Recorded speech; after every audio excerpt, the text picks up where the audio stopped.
Hai, saya Dr. Ibrahim.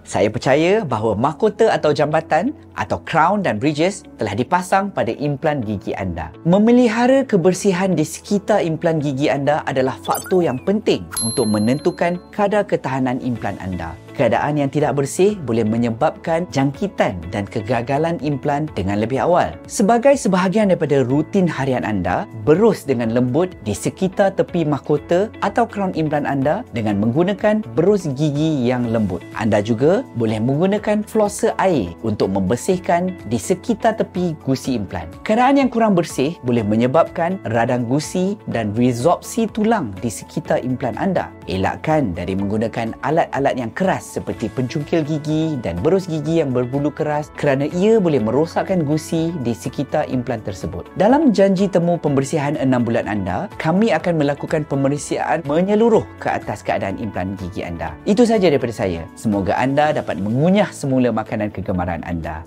Bye!